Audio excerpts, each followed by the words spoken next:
Good morning बच्चों। तो आज हम पढ़ेंगे कंटिन्यूटी, कॉन्सेप्ट ऑफ कंटिन्यूटी। तो क्या होता है कंटिन्यूटी, इसका मतलब क्या है? व्हाट इज कंटिन्यूटी, क्या होता है? तो सीधे शब्दों में अगर कहें कि if there is no break in the graph of a function,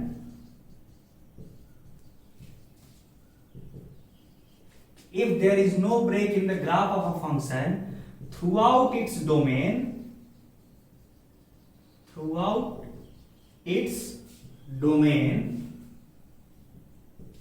then the function is said to be continuous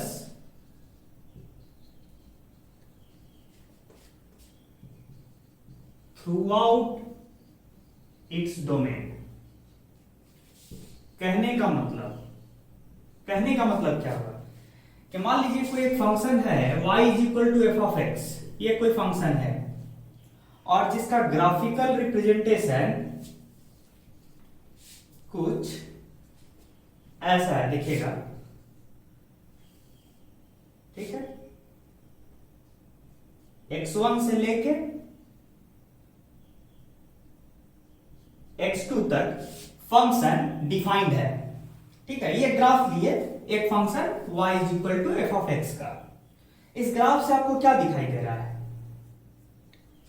इस ग्राफ से आपको क्या दिखाई दे रहा है? कुछ चीजें एकदम बेसिक्स है कि x1 से लेके x2 तक जो set of values of input है वही फंक्शन का डोमेन है। फंक्शन का डोमेन क्या है? डोमेन x1 से लेके x2 तक जितने पॉइंट्स है x के वो सारे इस फंक्शन का डोमेन है। अच्छा, डोमेन का मतलब क्या होता है ये मुझे दोबारा रिपीट करने का जरूरत नहीं होना चाहिए। डोमेन का मतलब होता है set of values of input for which the function is defined. वो सारे इनपुट के वैल्यूज का सेट जिस पे फंक्शन डिफाइंड है ना, डिफाइंड है। देखिए फंक्शन डिफाइंड है, x1 से लेके x2 तक जितने वैल्यूज ऑफ x है वो इनपुट का काम कर रहा है, आउटपुट का काम यहां दिखा है। देखिए आउटपुट x1 पे आउटपुट a है, x2 पे आउटपुट b है। लेटर से ये कोई एक पॉइंट है x0, उस पे आउटपुट c है। कहने का मतलब है कि set of values of input for which the function is defined, उसी को डोमेन कहते हैं। और उस डेफिनेशन से ये फंक्शन का डोमेन x1 से लेके x2 तक है, ठीक है। वैसे ही रेंज भी आप बोल सकते हैं। क्या है range? From a to c। गौर से देखिए a से लेके c तक जितने वैल्यूज है इसने लिया है, तो रेंज क्या हो जाएगा? a टू c, a और c इंक्लूडेड है, देख लीजिए c भी है इंक्लूडेड और a भी इंक्लूडेड है। अच्छा, ये सब चीज हम क्यों बोल रहे हैं? पढ़ाना तो कंटिन्यूटी है, ये इसलिए बोल रहे हैं कि पुरानी बातें कुछ रिवीजन हो जाए, वो सब भी दिमाग में आते रहे। तो कहने का मतलब है ये y is equal to F of X का एक ग्राफ है और इस ग्राफ को देखिए कि through out its domain x1 से लेके x2 तक जो फंक्शन का रिप्रेजेंटेशन है, ग्राफिकल रिप्रेजेंटेशन, उसमें कोई ब्रेक नहीं आया है, एकदम स्मूथली कर्व बना है, कोई ब्रेक नहीं आया है। तो तब हम क्या बोलेंगे कि फंक्शन जो है, फंक्शन क्या है?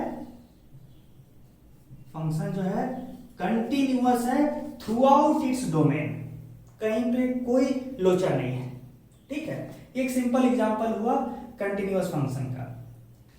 और थोड़ा और टेक्निकली कंटिन्यूटी को कैसे डिफाइन करेंगे, how we should define continuity oblique continuous function technically, इस पे भी हम आएंगे, लेकिन पहले आप इस तरह से समझिए तो ज्यादा आसान होगा।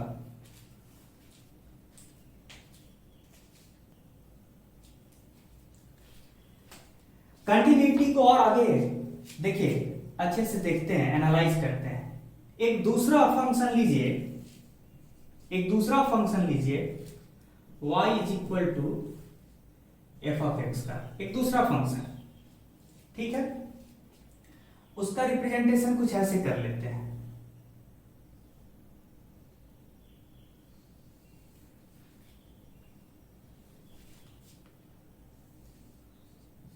ठीक है,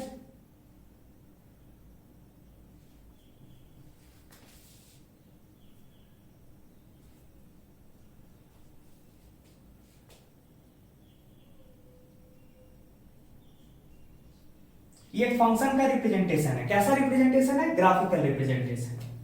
जैसा कि मैंने कंटिन्यूअस फंक्शन का डेफिनेशन दिया है जस्ट पहले, उस डेफिनेशन के हिसाब से क्या ये फंक्शन जिसको आप बोल रहे हैं y is equal to F of X, क्या ये फंक्शन कंटिन्यूअस है थ्रू आउट इट्स डोमेन? क्या डोमेन के एक एक पॉइंट पे ये फंक्शन कंटिन्यूअस है? साफ साफ दिख रहा है कि ग्राफ में एक जगह ब्रेक आया है। लेटर से एक्स नॉट पॉइंट जो है इनपुट पॉइंट, वहां पे ग्राफ में ब्रेक है और वहां पे फंक्शन का वैल्यू कुछ ये है।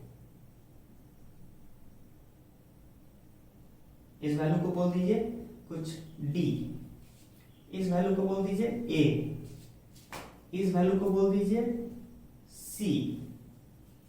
ठीक है, मेरा कहना है कि इस ग्राफ में जो एक्स नॉट इनपुट पॉइंट है वहां पे ग्राफ में ब्रेक आया है। ग्राफ एक ही फ्लो में नहीं गया है, यहां पे ब्रेक हो गया है। तो सीधे सीधे क्या कहेंगे कि function is discontinuous at input oblique domain X बराबर एक्स नॉट। जो इनपुट है ना उसी को आप डोमेन भी कहते हैं। तो आप क्या बोलिएगा? Eight a particular element of domain that is x not the function is discontinuous. ठीक है, अच्छा तो देखना एक चीज, हमने क्या बोला है कि फंक्शन डिसकंटिन्यूअस है, लेकिन कहां पे डिसकंटिन्यूअस है? एक्स नॉट पॉइंट के पास।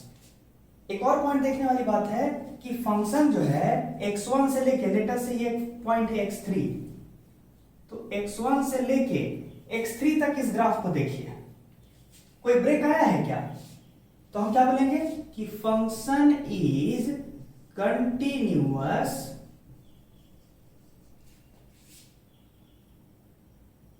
Within the domain. कहां से कहां तक कंटिन्यूअस है? x1 से लेके x3 तक। मतलब हमको बोलना क्या चाहिए प्रिसाइजली कि अगर सर आप कंटिन्यूटी की बात करते हैं, कंटिन्यूअस फंक्शन की बात करते हैं, तो आपको यह भी बोलना चाहिए डोमेन के किस हिस्से में, डोमेन के किस हिस्से में कंटिन्यूटी का चर्चा चल रहा है। जैसे यहां पे डोमेन का पॉइंट x नॉट पे फंक्शन कंटिन्यूअस नहीं है, साफ दिख रहा है, लेकिन डोमेन के बाकी पॉइंट्स के आसपास जैसे x3 हो गया, और भी बहुत सारा पॉइंट्स ले लीजिए, x4 हो गया, x5 हो गया, ये सारे पॉइंट्स के आसपास देखिए, आसपास देखिए, यहाँ पे फंक्शन कंटिन्यूअस है कि नहीं है? यहाँ जो है फंक्शन कंटिन्यूअस है। x3 पॉइंट के आसपास देखिए, फंक्शन जो है यहाँ कंटिन्यूअस है। तो कायदे से हमको क्या बोलना चाहिए कि डोमेन के किस पॉइंट के आसपास, डोमेन के किस इनपुट पॉइंट के आसपास आप फंक्शन का नेचर जानना चाहते हैं, तब जाके प्रिसाइज स्टेटमेंट दे पाइएगा। तो जैसे हम बोल सकते हैं कि x0 पॉइंट के पास फंक्शन डिसकंटिन्यूअस है, x3 पॉइंट के पास फंक्शन कंटिन्यूअस है, x4 पॉइंट के पास फंक्शन कंटिन्यूअस है। ऐसे बोलना चाहिए प्रिसाइजली, ठीक है, कि function is discontinuous at x equal to x0, otherwise it is continuous, ये भी बोल सकते हैं। Except at x is equal to x0 function is continuous, ये भी लिख सकते हैं, भावना समझिएगा। तो हमें कायदे से ये बोलना चाहिए कि कंटिन्यूटी का चर्चा करते समय हमें इनपुट पॉइंट का भी जिक्र करना चाहिए कि सर आप कंटिन्यूटी चेक कर रहे हैं फंक्शन का, तो डोमेन के किस पॉइंट के आसपास कंटिन्यूटी चेक कर रहे हैं, इस पे कमेंट करना चाहिए, ठीक है। ये एक इंपॉर्टेंट पॉइंट।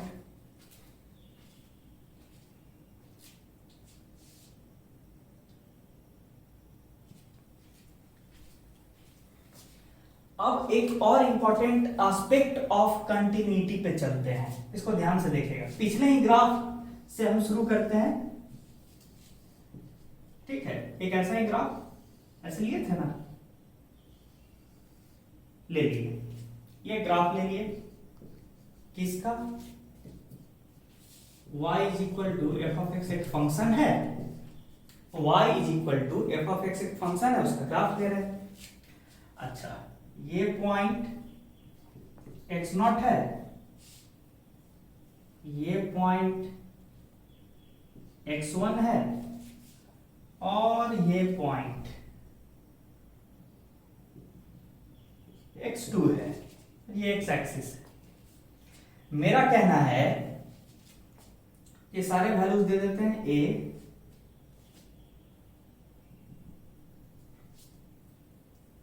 b, c, इतने से हमारा काम चल जाएगा। अब ध्यान दीजिए, आपने पहले क्या रखा है कि फंक्शन x नॉट पे डिसकंटिन्यूअस है, और x नॉट पे फंक्शन का वैल्यू क्या है, d। माना कि फंक्शन डिसकंटिन्यूअस है x नॉट पे, लेकिन चलिए एक और चीज निकालते हैं, लिमिट। याद कीजिए तो लिमिट, याद है लिमिट ऑफ अ फंक्शन कैसे निकालते थे, कैसे निकालते थे? मान लीजिए हम आपसे ये क्वेश्चन पूछते हैं, limit of the function f of x when x approaches x not from the values less than x not. इसी को तो आप फैंसी वर्ड्स में क्या बोलते थे, लेफ्ट हैंड लिमिट।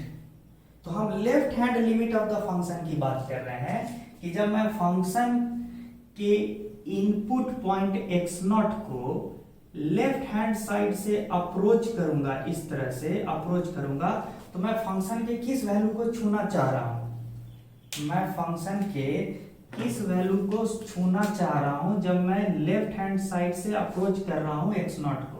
तो ध्यान दीजिए, किस वैल्यू को आप छूना चाह रहे हैं, आप x नॉट के पास जा रहे हैं, x नॉट पे पहुंच नहीं गए हैं, लिमिट का कॉन्सेप्ट, x नॉट के बहुत क्लोज जा रहे हैं। तो जैसे से क्लोज जाइएगा तो आपका फंक्शन किस वैल्यू को छूना चाह रहा है, c को छूना चाह रहा है। देखिए तो इसका आंसर क्या हो जाएगा, c।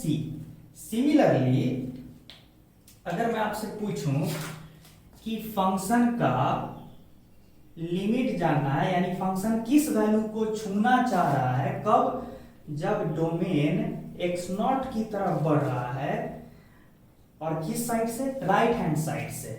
मतलब अब हम राइट हैंड साइड से x नॉट की तरफ बढ़ रहे हैं। तो ध्यान दीजिएगा कि आप किसको छूने की कोशिश कर रहे हैं, आपका जो आउटपुट है वो किसको छूने की कोशिश कर रहा है, c को ही छूने का कोशिश कर रहा है। तो कायदे से देखा जाए तो इस फंक्शन का लिमिट तो एग्जिस्ट करता है। दिस इंप्लाइज दैट LHL बराबर RHL, that is limit of the function exists. कहां पे फंक्शन का लिमिट एग्जिस्ट कर रहा है, at x is equal to x not, है ना, एग्जिस्ट कर रहा है। और इसका वैल्यू क्या है, c। लिमिट का वैल्यू c है, कहां पे, near x equal to x not. मतलब क्या हुआ, लिमिट एग्जिस्ट कर रहा है x नॉट के पास, लेकिन फंक्शन कंटिन्यूअस नहीं है। तो कंक्लूजन क्या हुआ, it is quite possible that the function has limit, और इसको ऐसे लिख सकते हैं, it is quite possible the limit of the function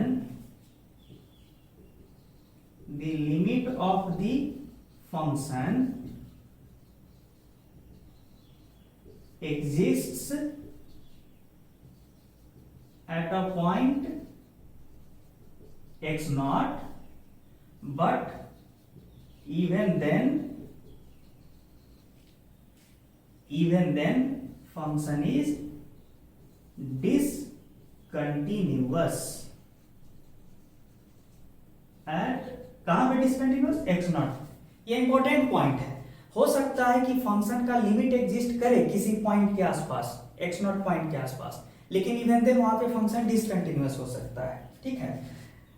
अच्छा, एक चीज और देखिए कि लेफ्ट हैंड लिमिट बराबर राइट हैंड लिमिट बराबर सी, ये था। जबकि फंक्शन का जो वैल्यू है एक्स नॉट पे, एग्जैक्टली एक्स नॉट पे, वो क्या है, वैल्यू डी है ना।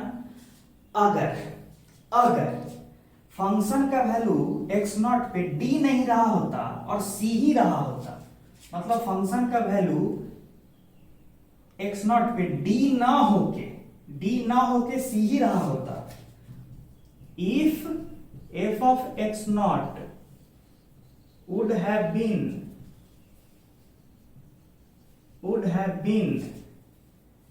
equal to c, अगर ऐसा रहा होता, ये यहां ना होके यहां रहा होता, तो तब तो फंक्शन कंटिन्यूअस हो जाता, पूरा स्मूथ बन जाता, कहीं पे कोई ब्रेक नहीं आता। Then function would have been continuous throughout the domain, कहां, throughout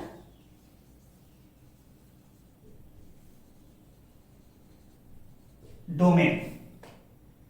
ठीक है, तो यहां तक आप ध्यान से लिखिए, फिर आगे बढ़ते हैं।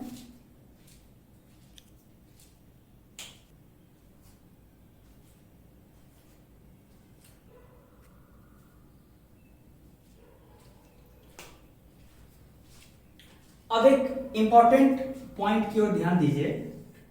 ठीक है, एक दूसरा सिचुएशन देखिए। एक फंक्शन है जिसका ग्राफ कुछ ऐसा है। ठीक है, ऐसा है, यहां पे ए, यहां पे बी, यहां पे सी। डोमेन का शुरुआत x1 से, डोमेन कहां तक है, डोमेन कहां तक है, x2 तक है। ये एक फंक्शन है। अब यहां पे बताइए, ये जो है ये x0 पॉइंट के पास साफ साफ दिख रहा है कि फंक्शन कंटिन्यूअस नहीं है। Function is discontinuous at x0, everywhere else, और बाकी जगह everywhere else function is continuous।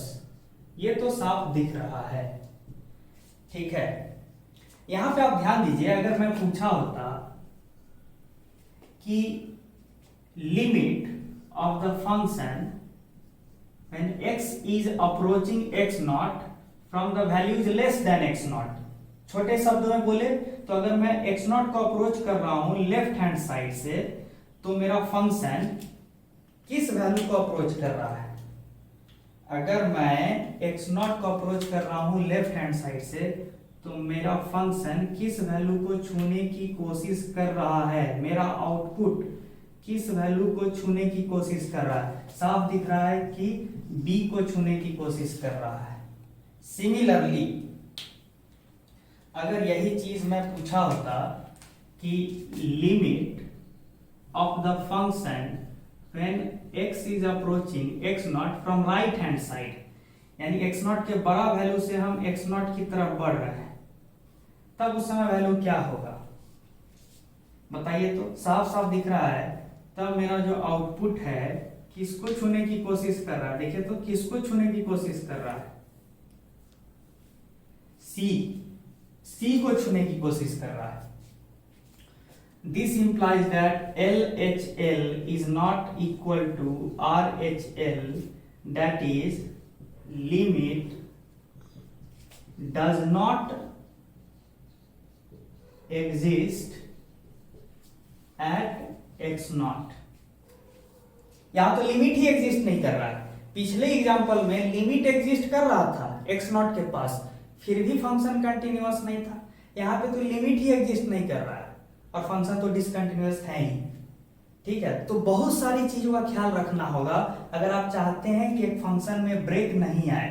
अगर आप चाहते हैं कि ये ब्रेक नहीं आए, यहाँ पे ब्रेक नहीं आए, तो आपको क्या करना चाहिए? क्या दिमाग में सोचिए कि ये जो है फंक्शन, ये वाला पॉइंट उठ के अगर ऊपर चला जाता है यहां, मतलब ग्राफ यहां से ही ऐसे चलता तो कोई ब्रेक नहीं आता। अगर ग्राफ यहां से नहीं शुरू होके यहां से शुरू हुआ होता फॉर राइट पार्ट, तब तो फंक्शन में कोई ब्रेक नहीं आया होता। तो अब हम चीजों को समराइज करने जा रहे हैं। ठीक है,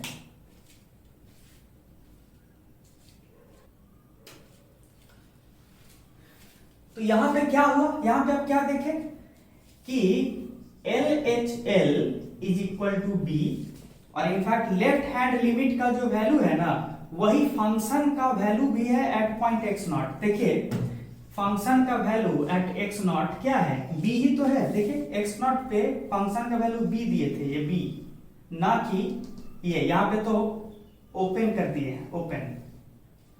फंक्शन का वैल्यू एक्स नॉट पे बी है, लेफ्ट हैंड लिमिट भी बी है, लेकिन right hand limit, right hand side से आने पे क्या है? सी है। This implies that F of X not is equal to LHL, but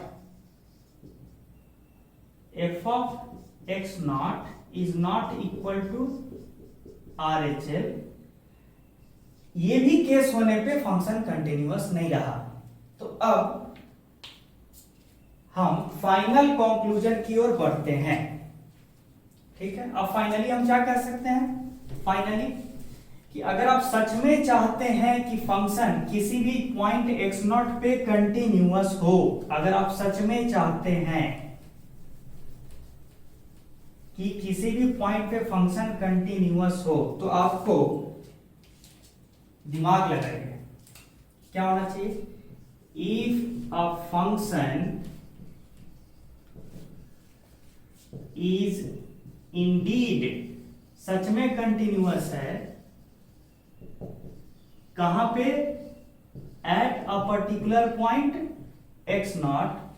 तो क्या क्या चीजें सेटिस्फाई होना चाहिए, क्या क्या कंडीशन सेटिस्फाई होना चाहिए? देन लेफ्ट हैंड लिमिट को किसके बराबर होना चाहिए? राइट हैंड लिमिट के।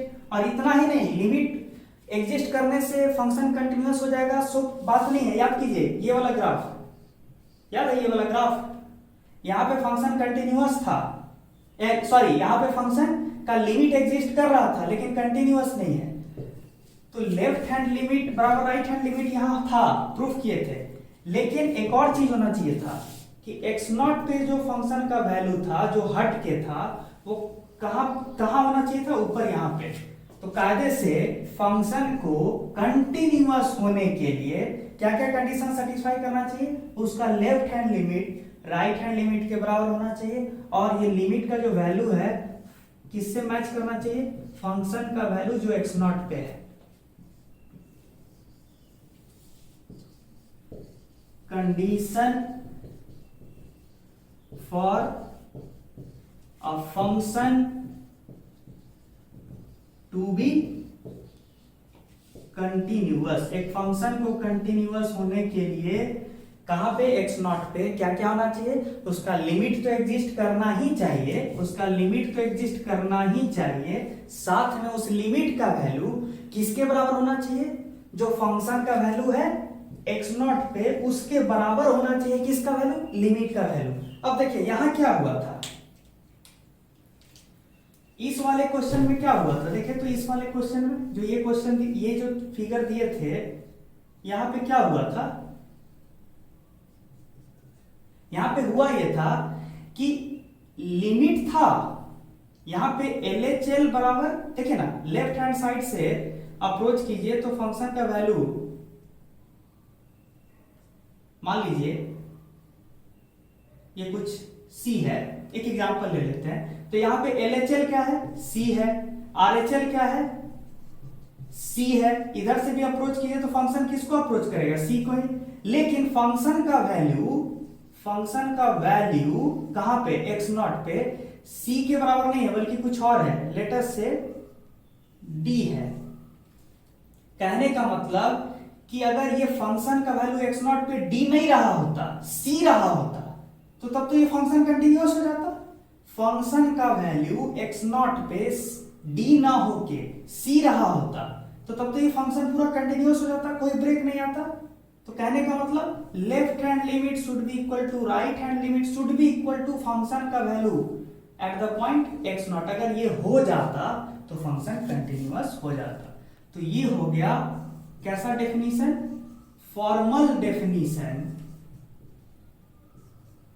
ऑफ, किस चीज का फॉर्मल डेफिनेशन है, कंटिन्यूटी का। ठीक है, कुछ एग्जांपल्स लेते हैं तो समझ में आएगा।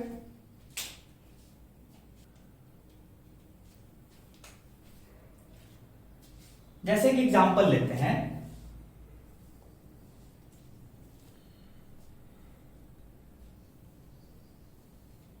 ये एक फंक्शन है x1 से लेके x2 तक, और अगर कोई एग्जामिनर पूछे कि x0 पे फंक्शन कंटिन्यूअस है कि नहीं, तो लेफ्ट हैंड साइड से लिमिट निकालिए x0 के पास। तो of course left hand side से अप्रोच कीजिएगा ना फंक्शन को, तो ध्यान दीजिए आप किसको छूने की कोशिश कर रहे हैं। फंक्शन का जो आउटपुट है वो किसको छूने की कोशिश कर रहा है, जब आप इधर बढ़ रहे हैं इधर, तो क्लियर है कि जैसे जैसे आप पहुंचिएगा पास x0 के, तो आप एक्चुअल में c को छू रहे हैं, आपका आउटपुट जो है c को छू रहा है। सिमिलरली राइट हैंड साइड से x0 को अप्रोच कीजिए, तो कहानी वही है। जैसे जैसे आप x0 के करीब पहुंचेगा आपका आउटपुट c के ही पास पहुंचेगा। तो क्लियर है कि यहाँ पे लेफ्ट हैंड लिमिट और राइट हैंड लिमिट का वैल्यू सेम है, c है। अच्छा, कंटिन्यूटी चेक करने के लिए आखिरी पॉइंट क्या था कि फंक्शन का खुद का वैल्यू x0 पे क्या है, तो यहाँ पे फॉर्चुनेटली x0 पे फंक्शन का वैल्यू c ही है। देख लीजिए c ही है, ये c ही है ना, यानी इस डेफिनेशन से देखिए साफ साफ दिख रहा है, ग्राफ से भी दिख रहा है कि फंक्शन x0 के आसपास कंटिन्यूअस है ना, कहीं पे ग्राफ में कोई ब्रेक नहीं आया है। और इस डेफिनेशन से भी वही बात आ रहा है। तो जब ये कंडीशन सेटिस्फाई हो जाए कभी भी, तो आप कहिएगा कि फंक्शन जो है x0 पे कंटिन्यूअस है, अन्यथा नहीं कहिएगा। ठीक है,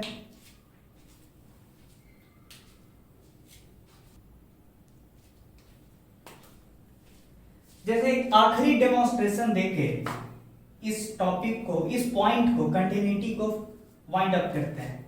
एक आखिरी डेमोन्स्ट्रेशन, मान लीजिए एक फंक्शन है x square minus 4 by x minus 2, एक फंक्शन है। Clearly at x equal to 2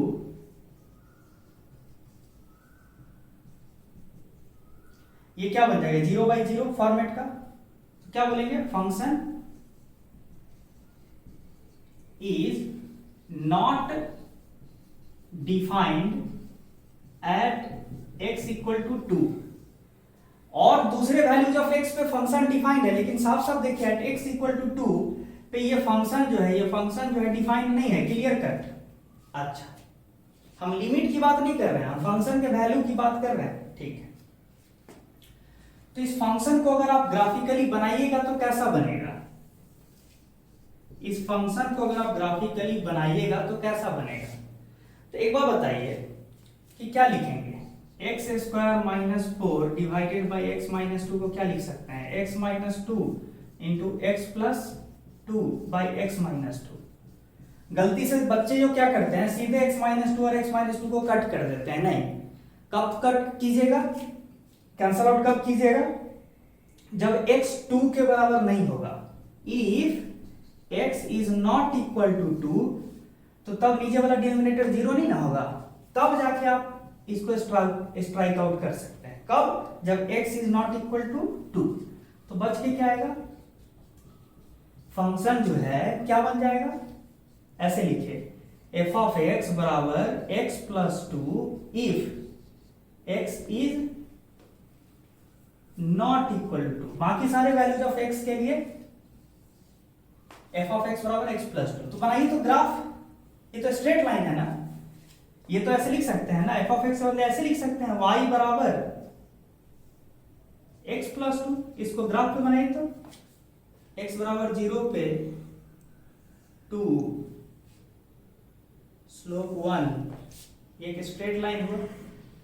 लेकिन याद कीजिए कि ये ग्राफ कब तक वैलिड है, जब x का वैल्यू 2 नहीं होना चाहिए। तो जब x का वैल्यू 2 होगा